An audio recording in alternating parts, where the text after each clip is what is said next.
एक तस्वीर जो है वो देखने के बाद हम ये सवाल जरूर पूछेंगे कि हम उनको कैसे बचा रहे हैं, सरकार उनको कैसे बचा रही है, सिस्टम उनको कैसे बचा रहा है। क्योंकि डीएनए में हम आपको उत्तराखंड के जोशीमठ एक बार फिर से लेकर चलेंगे, जहां जमीन से लेकर सड़कों और दीवारों पर पैदा हुई दरारें लोगों की ऐसे दर्द बन चुकी है जिसका फिलहाल किसी के पास कोई इलाज नजर नहीं आ रहा है।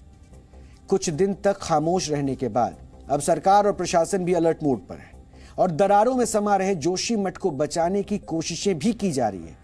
कई मकानों को खाली कराया गया है और लोगों को अस्थायी ठिकानों में भेज दिया गया है, लेकिन कई सवाल हैं जिनके जवाब अभी तक नहीं मिले और दरारें बढ़ते बढ़ते जोशीमठ से कर्णप्रयाग तक ये पहुंच चुकी है। वहां के बहुगुणा नगर में 50 से ज्यादा घरों में दरार आने की खबरें सामने आई। जमीन धंसने की वजह से इन घरों की दीवारें भी दरकने लगी और जोशीमठ की तरह यहां के लोग भी अब सहमे हुए, डरे हुए हैं। कर्णप्रयाग से जो तस्वीरें सामने आई हैं उनमें आप मकानों की दीवारों और जमीनों में मौजूद इन दरारों को देख सकते हैं, यानी खतरा लगातार बढ़ता जा रहा है। हालांकि प्रशासन ने एक एक्शन प्लान तैयार कर लिया है, लेकिन ये कितना कारगर साबित होगा फिलहाल कोई नहीं जानता है। हम भी डीएनए में लगातार इन दरारों और इनकी वजह से पैदा हुई दर्द को दिखा रहे हैं और इसलिए आज जी मीडिया संवाददाता विशाल पांडे जोशीमठ से 12 किलोमीटर दूर विष्णुप्रयाग पहुंचे और उस पहाड़ से यह रिपोर्ट तैयार की जिसके ऊपर जोशीमठ टिका है।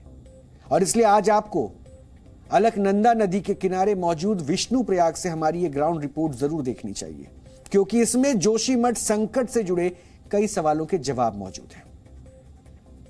जोशीमठ पर जो मौजूदा संकट आया है उसके लिए कई लोग इस पहाड़ को भी जिम्मेदार मान रहे हैं, क्योंकि इस पहाड़ पर ही पूरा जोशीमठ टिका हुआ है और इस पहाड़ की मिट्टी में लगातार कटान होती हुई दिखाई दे रही है। आप ये जो पूरा पोर्शन देख रहे हैं, यहाँ पर मिट्टी में कटान लगातार जारी है और यही वजह है कि 2 दिन पहले जब यहाँ पर सचिव आपदा प्रबंधन उत्तराखंड की एक टीम यहाँ पहुंची थी, उस टीम ने यह सुझाव भी दिया है कि मारवाड़ी पुल से लेकर विष्णुप्रयाग तक एक प्रोटेक्शन वॉल बनाई जाए ताकि इसकी मिट्टी की कटान को रोका जा सके। अगर तेजी से ये मिट्टी का कटान यहाँ पर बढ़ता रहा तो जोशीमठ के लिए खतरा और ज्यादा बढ़ जाएगा। ये स्लाइड जोन कब से यहाँ पर बना? कब से? 2 साल पहले से हो चुका है। ये मिट्टी लगातार खिसकते जा रही है। पूरा खेत यहाँ तक, पूरा हमारे खेत यहाँ तक पूरा खेत थे, वो टूटते अब तो घर तक तो पूरा ये सेमा गांव पूरा बैठ चुका है। कि जो जोशीमठ पे खतरा आया है उसकी एक वजह ये भी है सर। इसके कारण भी जो है जोशीमठ में पूरी भूदशा हो रही है। मिट्टी कटने का कारण क्या है? ये पहाड़ ये जो है कि ये पानी के वजह से भी हो रहा है। ये नाले बह रहे हैं, नाले में कोई नाली नहीं बनी है, कुछ उसके कारण भी हो रहा है। ये जब 2021 में आपदा आई थी रेणी में, कुछ उसके कारण भी बहुत ज़्यादा नुकसान हुआ है घरों में, इसीलिए कुछ दरारें पहले भी पड़ी थी।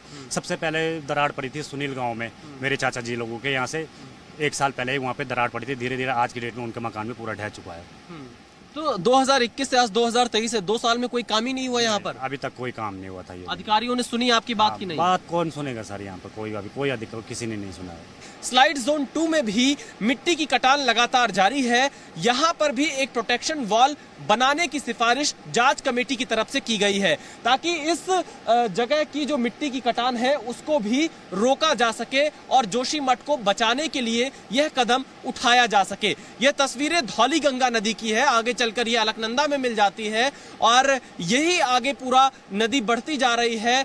इसके आगे मारवाड़ी तक यही पूरा हिस्सा जा रहा है नदी का, पहाड़ के किनारे जहां पर पूरी मिट्टी की कटान जारी है। तो प्रोटेक्शन वॉल जोशीमठ में इस वक्त सबसे ज्यादा जरूरी है, जिसे बनाने का काम कब शुरू होगा इसके लिए सरकार के आदेश का इंतजार यहां के स्थानीय लोग भी कर रहे हैं। कैमरामैन एस जयदीप के साथ विशाल पांडे, जी मीडिया, जोशीमठ, उत्तराखंड। हमारी ये ग्राउंड रिपोर्ट देखकर आपको जोशीमठ की भौगोलिक स्थिति और मौजूदा खतरे का कुछ अनुमान जरूर लगा होगा। विष्णुप्रयाग अलकनंदा और धौली गंगा नदी के संगम पर बसा है और इसे 5 प्रयागों में एक माना जाता है, लेकिन हमारी ग्राउंड रिपोर्ट बताती है कि बेतरतीब विकास और इंसानी दखलंदाजी की वजह से इन पहाड़ों में कटाव हो रहा है और ये कमजोर होते जा रहे हैं। इसका सीधा असर जोशीमठ पर भी दिख रहा है, क्योंकि जोशीमठ भी इसी पहाड़ पर ही बसाया गया है और सिर्फ जोशीमठ ही नहीं, ये दरारें आसपास के दूसरे इलाकों तक भी फैलती जा रही है। ऐसी ही एक बड़ी दरार की वजह से ऋषिकेश बद्रीनाथ हाईवे को बंद करना पड़ा। बद्रीनाथ तक जाने वाली इन मुख्य सड़क में करीब 3 मीटर गहरी दरार पैदा हो गई थी, जिसके बाद इसे बंद कर दिया गया था। हालांकि बाद में इस सड़क को सुधारने का काम शुरू किया गया। जी मीडिया ठीक उसी जगह पहुंचा जहां हाईवे पर यह दरार पैदा हुई थी, और अब हम आपको बद्रीनाथ हाईवे से अपनी ये रिपोर्ट दिखाना चाहते हैं।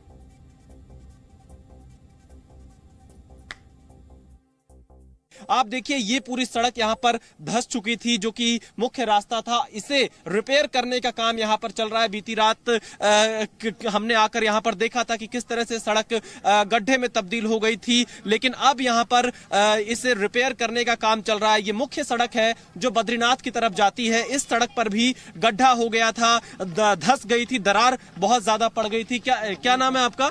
मेरा नाम सर प्रकाश सिंह। कितना बड़ा गड्ढा यहाँ पर हुआ था? दरार कैसी थी यहाँ पर? ये सर ये दरार लगभग 1-2 हफ्ते से हो रही है। हाँ। तो कितनी लंबी दरार थी? ये सर गहराई होगी लगभग 3-4 मीटर। हाँ सर इतना ही हमारा अनुमान है सर। अच्छा सर तो ये कौन सा इलाका है? ये सर ये मारवाड़ी इलाका जी, जोशीमठ में ये मारवाड़ी पड़ता है। और सर ये रास्ता बद्रीनाथ को जाता है? जी बद्रीनाथ को जाता है सर।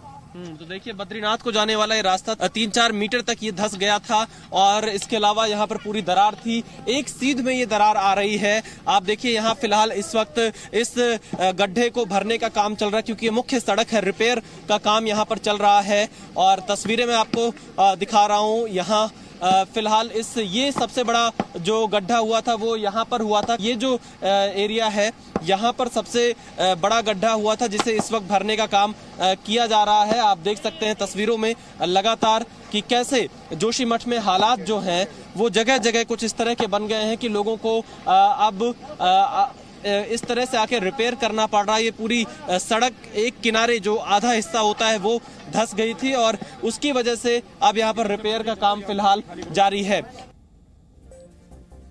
पानी के सिर के ऊपर गुजरने के बाद अब प्रशासन भी एक्टिव हो चुका है।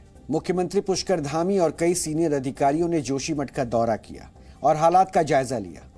प्रधानमंत्री नरेंद्र मोदी ने भी जोशीमठ की स्थिति पर मुख्यमंत्री पुष्कर सिंह धामी से बातचीत की है।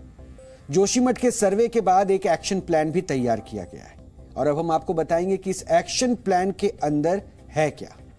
इस सर्वे रिपोर्ट में यह लिखा गया है कि जिन मकानों को ज्यादा नुकसान पहुंचा है उन्हें ढहाकर उनका मलबा हटाया जाए, और रहने के लिए लिहाज से जो खतरनाक स्थल हैं उनको चिन्हित किया जाए, और खतरों में रह रहे लोगों को तुरंत सुरक्षित ठिकानों पर पहुंचाया जाए। पहाड़ों की मजबूती जांचने के लिए वैज्ञानिक परीक्षण किया जाए। इलाके में जमीन की निचली परत और उसमें हो रहे बदलावों को समझने के लिए भी जांच की जाए, और विकास कार्यों की वजह से इलाके में होने वाली हलचल की भी निगरानी की जाए। आसपास के सभी जल स्रोतों का विस्तार से अध्ययन हो। इसके अलावा कमजोर पहाड़ों के किनारे कंक्रीट की दीवार बनाने जैसे सुझाव भी दिए गए। हालांकि इन सुझावों पर काम कब से शुरू होगा और क्या ये सुझाव पहाड़ों को दरकने से बचा सकेंगे, ये अभी भी सवाल है। हमारी सबकी पहली प्राथमिकता है कि जोशीमठ शहर बसना चाहिए और लोगों की जान माल की सुरक्षा होनी चाहिए। जहां सभी लोगों से मैंने मिलकर भी वैसे भी अनुरोध किया है, और लोग लगे भी हैं, सब लोग अब इस काम पर लग गए हैं।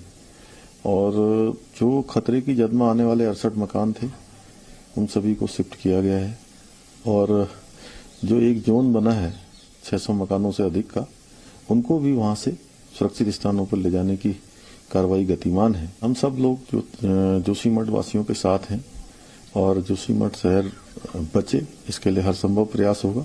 इसके साथ साथ हमारा यह भी प्रयास होगा कि सभी को सुरक्षित रखा जाए। सभी की जानमाल की सुरक्षा हमारे लिए प्राथमिकता है।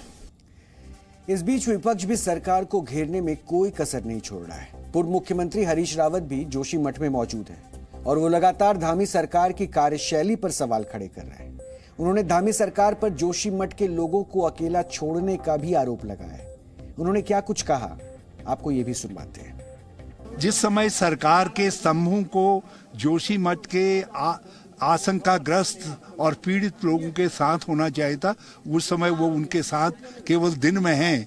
रात को जिस समय अकेली रात उनको डराती है, आशंकित करती है, उस समय नहीं है। और जिस तरीके से 4000 रुपया दिया गया है कि प्रभावितों को मदद के तौर पर, चाहे वो अहेतुकी मदद क्यों ना हो, वो ऐसी स्थितियों में जो जोशीमठ की हैं वो बहुत ही नाकाफी है, बल्कि वो नमक डालने का काम कर रही है जले पर। दूसरे तीसरे कारण पहले भी थे जी, लेकिन टनल बनने के बाद जिस तरीके की स्थितियां बिगड़ी हैं और जिस तेजी के साथ अब और बिगड़ रही हैं, उससे लोगों की आशंका ये पुष्ट होती जा रही है कि एनटीपीसी की टनल जो है प्रमुख विलेन है इस स्थिति को पैदा कर। यानी जोशीमठ की आपदा में सियासत का तड़का भी लग चुका है। सिस्टम एक तरफ जोशीमठ के पीड़ितों को हर मुमकिन मदद का भरोसा दे रहा है और विपक्ष उसके इन दावों पर सवाल उठा रहा है। इस बीच उन लोगों का अपना दर्द है जो आंसुओं के साथ अपने घरौंदे को अलविदा कहने पर मजबूर है। जी मीडिया जोशीमठ के गांधीनगर की एक बस्ती पहुंचा। खूबसूरत सी ये बस्ती अब रहने के लिहाज से बेहद खतरनाक घोषित की जा चुकी है और प्रशासन ने कई घरों के बाहर लाल रंग के क्रॉस बना दिए हैं और ये क्रॉस इस बात की निशानी है कि ये घर अब रहने लायक नहीं बचा। ये वो तस्वीर है, देखिए घरों के आगे क्रॉस है और इस क्रॉस का सीधा सीधा संदेश ये जा रहा है कि ये इमारत अब रहने के लायक नहीं है, यानी खतरा बहुत है और इसे खाली करा दिया जाए। लेकिन ये क्रॉस सिर्फ इन घर की दीवारों पर ही नहीं दिखता, ये निराश और उम्मीदी का ये लाल निशान इन लोगों के चेहरों पे भी अब नजर आता है। जी मीडिया ने अपना घर छोड़कर जा रहे लोगों से बात की, उनका दर्द हमने जाना, जिसे शब्दों की जगह आंसुओं के रास्ते हमने छलकते हुए देखा।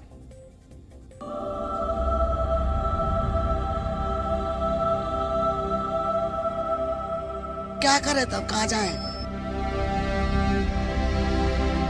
सरकार से यही है कि हम लोगों को जल्द से जल्द शिफ्ट करें।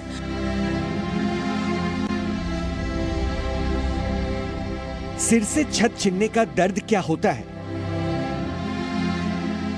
स्थिति इतनी खराब हो रखी कि इनको छोड़ना पड़ रहा।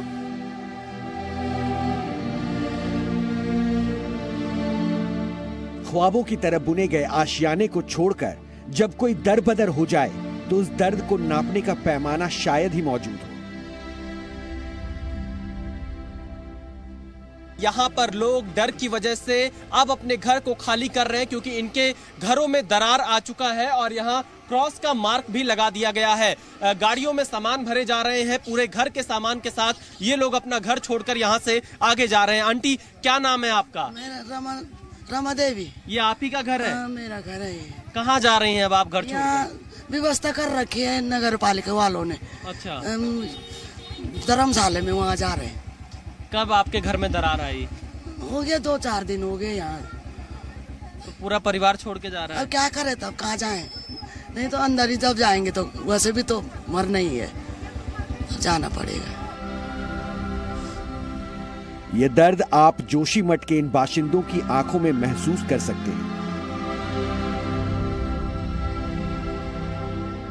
सैलाब तोड़कर बहने को बेताब आंसू बता रहे हैं कि ये सिर्फ अपना घर नहीं, अपने साथ जुड़े ख्वाब, यादें और ना जाने क्या क्या गंवाने जा रहे हैं। इस घर के बाहर एक रेड मार्क क्रॉस का लगा दिया गया है, यानी कि अब ये घर सुरक्षित नहीं है। कई महिलाएं यहाँ पर हैं। क्या नाम है आपका? सर मेरा नाम बीना देवी है। हाँ, थोड़ा आगे आ जाइए। जी जी, क्या नाम है आपका? सर मेरा नाम बीना देवी है सर। हाँ, आप काफी भावुक हो चुकी हैं। घर छोड़कर जाना हम समझ सकते हैं, काफी दुख का समय है ये आपके लिए। क्या कहना चाहेंगे आप इस समय? कुछ नहीं कहना चाहूंगी सर, बस सरकार से यही है कि हम लोगों को जल्द से जल्द शिफ्ट करे और घर के बदले, घर और जमीन के बदले जमीन हम लोगों को दे, जहां हम अपना रोजगार कर सकें, अपने बच्चों को पाल पोस सकें। बस। कोई आया आपके पास सरकार प्रशासन की तरफ से? अभी सर प्रशासन वाले तो रोज आते हैं, देखते हैं, जाते हैं। वो भी क्या करेंगे बेचारे, उन्हें जैसा आदेश आएगा वैसा ही काम करेंगे। बस आते हैं, देखते हैं और चले जाते हैं। अब व्यवस्थाएं ये हो रही हैं, किसी को धर्मशाला पे, किसी को लॉज में, किसी को नगर पालिका में भेज दिया है। तो इस ठंडी में हम कैसे उधर रहेंगे? बड़े बड़े हॉल दे रहे हैं रहने के लिए, इस ठंडे में कैसे गुजारा होगा सर? खाने का क्या करेंगे? कहाँ जाएंगे? बच्चों के पेपर होने वाले हैं बोर्ड के, कहाँ बच्चे पढ़ाई करेंगे? हमारे बच्चों का भविष्य तो पहले कोरोना ने खा लिया और अब इस भूदशाओं ने। अब बर्फ आने वाली है, बारिश आने वाली है, ऐसे में तो मकानों को टिकना मुश्किल है, तो इसलिए हम लोग बहुत परेशानी से गुजर रहे हैं सर। इन मकानों की दीवारों पर लगे लाल रंग के ये निशान बताते हैं कि ये घर अब महफूज नहीं, लिहाजा भारी मन और आंसुओं से भरी आंखों के साथ ही सही पलायन जरूरी हो चला है।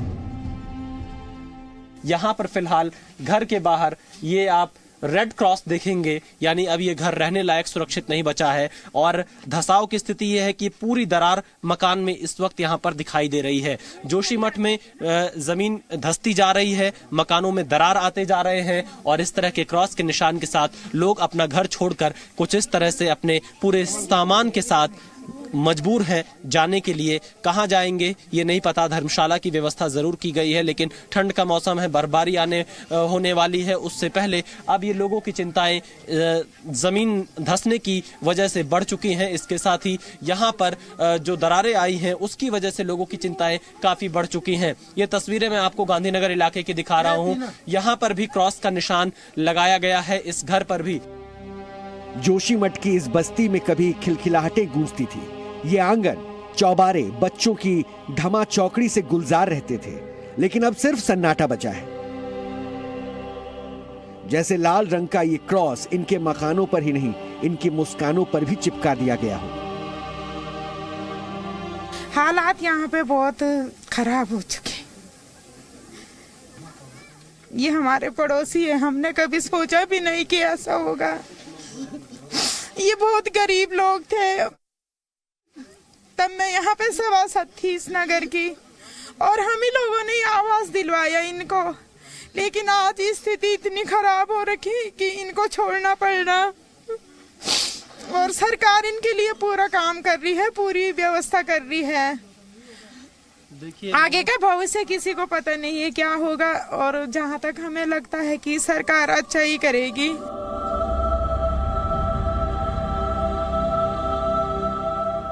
सिर्फ कुदरत ही नहीं, शिकायतें उस सिस्टम से भी है जो वक्त रहते हालात समझ ही नहीं पाया, और या यूं कहें जानकर भी अनजान बना रहा।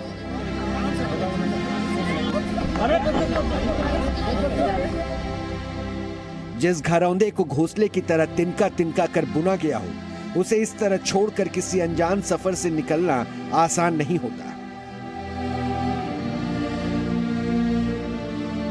उम्मीद खो चुके ये लोग अभी भी इस उम्मीद में हैं कि शायद सब सही हो जाए, कोई आए और दीवारों पर पड़ी दरारों के साथ इनके मुकद्दर की दरारें भी भर जाए।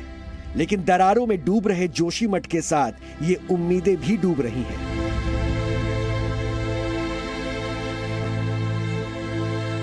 आप देखिए कैसे ये जमीन धंसने और दीवारों में दरार से लोगों की आंखों में आंसू है, और ये बहुत परेशान करने वाली तस्वीरें यहाँ जोशीमठ से इस वक्त देखने को मिल रही है। बुजुर्ग महिलाएं हैं, बच्चे हैं, और सभी का रो रो कर बुरा हाल है, क्योंकि ये अपना घर छोड़कर जा रहे हैं। किसी को अपना घर छोड़ना सबसे भारी पड़ता है। सबसे मुसीबत का समय यही होता है कि जिस घर को उसने बहुत ही उम्मीदों के साथ बनाया हो, जब वो घर छोड़ना पड़े तो उसके ऊपर क्या बीत रही है वो इनसे बेहतर कोई और नहीं जान पाएगा। कैमरामैन एस जयदीप के साथ विशाल पांडे, जी मीडिया, जोशीमठ, उत्तराखंड। सच ये है कि इनका दर्द बहुत बड़ा है। अपना घर, अपने सपने, सब कुछ टूट रहा है, दरक रहा है। और हमारी ये रिपोर्ट देखकर आपको जोशीमठ के इन लोगों का दर्द महसूस जरूर हुआ होगा। कोशिश कीजिए। हम चाहते हैं कि ये दर्द सिस्टम भी महसूस करे, ताकि इनके जख्मों पर मरहम लगाया जा सके और इनकी मुश्किलें थोड़ी कम की जा सके।